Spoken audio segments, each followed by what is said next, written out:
জুনায়েদ বলতেছে, হে মুসলমানের নেতা। নবী তখন একটু মাইন্ড করেছে হালকা করে, যদিও মাইন্ড করেছে বুঝতে দেয় নাই। নবী তখন বললেন, ও জুনায়েদ, তুমি বারবার আমাকে মুসলমানের নেতা বলছো কেন? যতগুলি নবী পৃথিবীতে এসেছিলেন সমস্ত নবীরা ছিল গোত্রভিত্তিক, এলাকা ভিত্তিক। জাস্ট এক্সাম্পল, বাংলাদেশের যতগুলি এমপি আছে সমস্ত এমপিরা নিজের এলাকার জন্য শুধু কাজ করতে পারবে, কিন্তু মন্ত্রী যিনি, প্রধানমন্ত্রী যিনি, তিনি শুধু নিজ এলাকার না, তিনি গোটা বাংলাদেশের প্রধানমন্ত্রী। মন্ত্রী কথা বলেন ঠিক কিনা? নবীজি এই জবাবটাই ভাবে দিলেন, যতগুলি নবী ছিলেন সমস্ত নবীরা ছিলেন এলাকা ভিত্তিক, গোত্র ভিত্তিক, কিন্তু আমার সম্পর্কে আল্লাহ বলেছেন, যারা পারবেন পড়েন, قل يا أيها الناس إني رسول الله إليكم جميعا।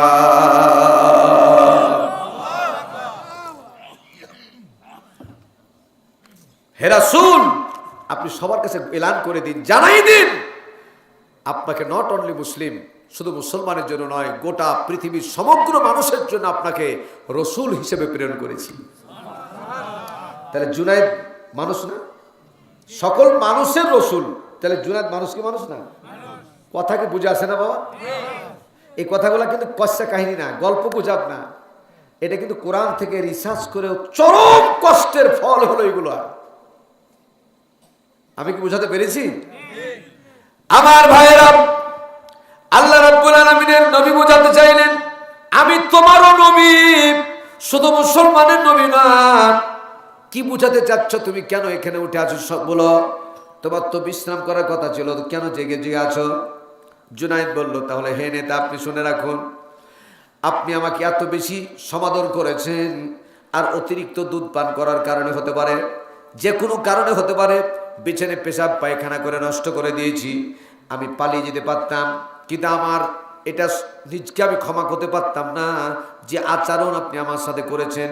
আপনার কাছে ক্ষমা চাওয়ার জন্য আমি তাকিয়ে আছি, দাঁড়িয়ে আছি। আমার ভাইয়েরা, আল্লাহ নবী তৎক্ষণাৎ বললেন, জুনায়েদ রে, উল্টা ক্ষমা তুমি আমার কাছে চেও না, উল্টা ক্ষমা চেও না, বরঞ্চ তুমি আমাকে ক্ষমা করে দাও। চলো বলুন সুবহানাল্লাহ। তুমি আমাকে ক্ষমা করে দাও, কারণ তুমি আমার মেহমান। যেই মুহূর্তে পেশাব হয়ে গেল, ঘুমন্ত অবস্থায় মানুষ স্বাভাবিক থাকে না, পেশাব যখন হয়ে গেল অথবা পায়খানা হয়ে গেল, সময় মতো তোমার যদি বিছানা চেঞ্জ করে দিতে পারতাম, তাহলে তোমার বিশ্রামের ব্যাঘাত ঘটতো না। এই যে সময় মতো আমি চেঞ্জ করতে পারি নাই, এই জন্য শুধু ক্ষমা না, কিয়ামতের ময়দানে আমার বিরুদ্ধে মামলা দায়ের করিও না।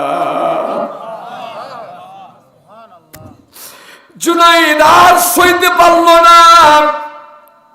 জুনায়েদ ওই মুহূর্তে রাত্রিবেলা বলল, আমার আর বুঝতে বাকি রইল না।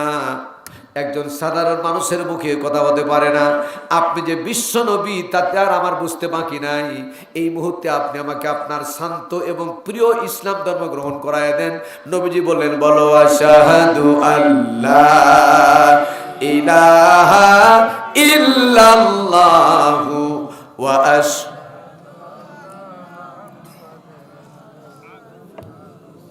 মুহাম্মাদান আবদুহু ওয়া রাসূলুহু। আল্লাহ নবী তার নাম রাখলেন আব্দুল্লাহ। কি নাম রাখলেন? একটু জোরে বলেন, কি নাম রাখলেন? সন্তান ভূমিষ্ঠ হওয়ার পরে পিতামাতার কাছে প্রথম দুটা দাবি। এক নম্বর দাবি হলো সুন্দর একটা অর্থবহ নাম রাখা। কোরআনে আছে বলেই আপনি রাখবেন তা না, কোরআনে কিন্তু অনেক সময় মুশরিকদের নাম আছে না, তাব্বাত ইয়াদা আবি লাহাব, আবি আবু লাহাব আছে না? এটা কোরআন আছে না? নাই? তাহলে এই নাম কি আপনি রাখতে পারবেন? কথা বলেন না কেন? কোরআনে থাকলেই রাখা যাবে না। আলেম ওলামাকে জিজ্ঞেস করে, যারা তাহকিক তারকিব বুঝেন, ওদেরকে জিজ্ঞেস করে নাম রাখা লাগবে। দুই নম্বর, ওই সন্তানের জন্য যে অধিকার, আল্লাহ পাক বলেছেন সালাসুনা শাহরা, পেটের মধ্যে 6 মাস আর 24 মাস দুনিয়াতে মোট 30 মাস দুধ পান করবে, এটা হলো সন্তানের অধিকার। কথা বলেন ঠিক কিনা? আমি আর বিস্তারিত নিচে দিয়ে যেতে চাই না। আমার ভাইয়েরা, আল্লাহ নবী তার নাম রাখলেন কি? আব্দুল্লাহ। জোরে বলেন কি রাখলেন? আব্দুল্লাহ বলতেছে, ইয়া রাসূলুল্লাহ, আপনি আমাকে যত তাড়াতাড়ি পারেন ছেড়ে দেন। আমি আমার পিতামাতা এবং আমার অধীনস্থদেরকে আপনার দরবারে নিয়ে এসে কালমা পড়ে মুসলমান বানাই দেব। প্রত্যেকটা দিন যেমন নিয়মতান্ত্রিকভাবে খাওয়া খাই, পেশাব পায়খানা যাই, গোসল করি, প্রত্যেকটা দিন আমার পরিবারের পক্ষ থেকে আপনাকে 1000 বার করে খারাপ গালি দেওয়া হয়। প্রত্যেক দিন 24 ঘন্টায় খারাপ গালি আপনাকে দেওয়া হয়। আমি আর সইতে পারি না, আমাকে ছেড়ে দেন। আমি আমার পরিবারকে আপনার কাছে নিয়ে এসে কালমা পড়ে মুসলমান বানায় দেন, ধন্য জীবন করি। নবী বলছেন দাঁড়াও। আব্দুল্লাহ বলছে আপনি আমাকে ছাড়েন। দুইজনে কথোপকথন করতে আসে। সঙ্গে সঙ্গে বেলাল রাদিয়াল্লাহু তাআলা বললেন, হাইয়া আলাস সালাহ,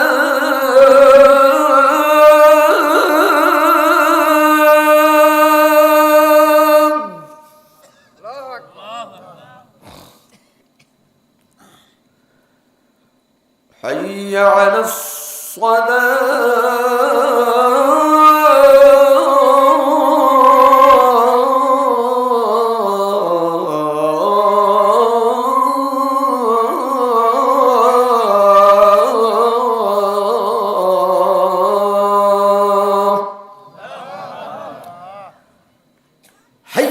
সালাহ এর অর্থ হচ্ছে নামাজের দিকে।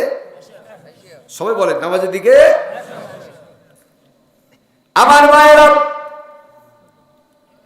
এই ব্যাপারে আল্লাহ রাব্বুল আলামিন পবিত্র কোরআনে কারীমের মধ্যে ঘোষণা করলেন, ইয়া আইয়ুহাল্লাযীনা আমানু ইযা নুদিয়া লিস-সালাতি মিন ইয়াউমিল জুমুআহ ফাসআউ ইলা যিকরিল্লাহি ওয়া যারুল বাই'a যালিকুম খায়রুল লাকুম ইন কুনতুম তা'লামুন।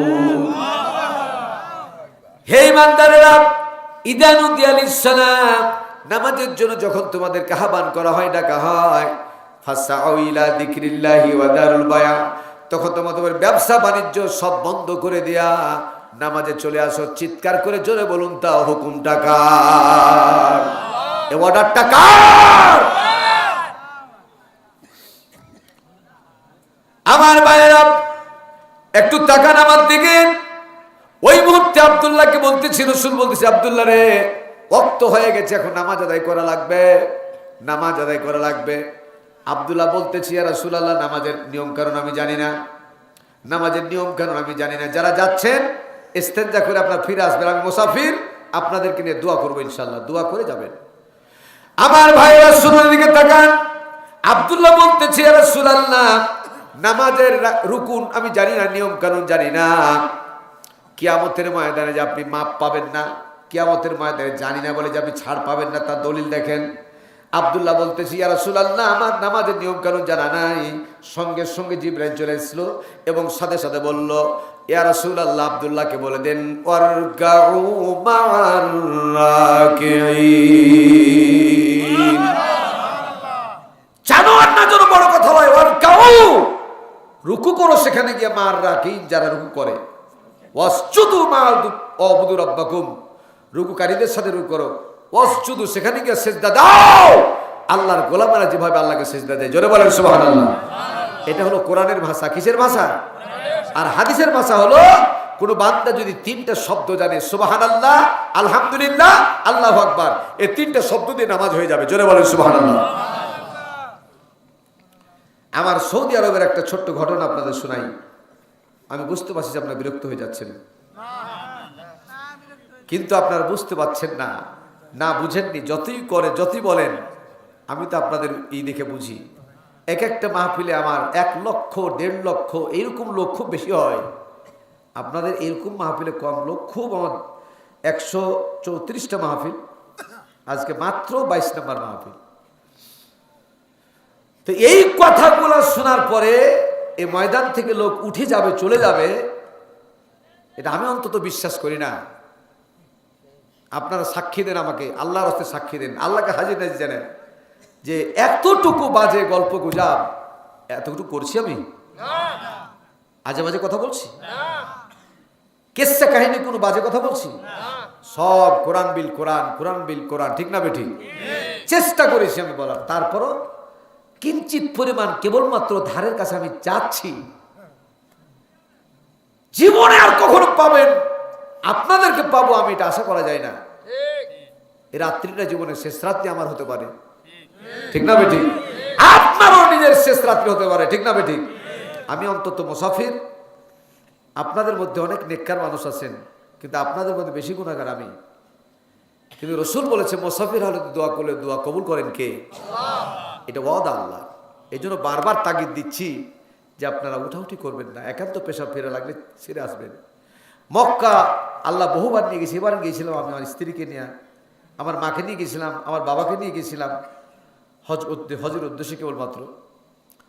সেখানে গিয়ে একটি কথা খুব বেশি বেশি আমার মনে পড়ছিল, খুব কান দিয়ে শোনেন, গুরুত্ব দিয়া। সেটি হলো যে হযরত উমর ফারুক রাদিয়াল্লাহু তাআলা আনহু যখন হজে যাচ্ছিলেন, সেই সময় রসুলের কাছে দোয়া চাইতে গেলেন, আল্লাহ নবী দোয়া দিলেন।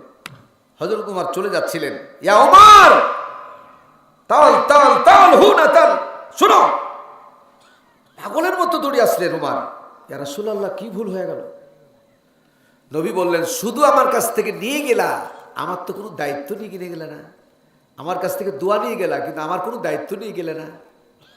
ইয়া রাসূলুল্লাহ, আমার পিতামাতা আপনার পায়ে উৎসর্গ হয়ে যাক, আমি তো জানি না, বুঝি না, কি বলবেন, কি দায়িত্ব দিবেন বলুন। রসুল বললেন, তাকান তাকান, চোখটা পলক মারতে হয় তাই মারবেন। শেষ কথা বললাম।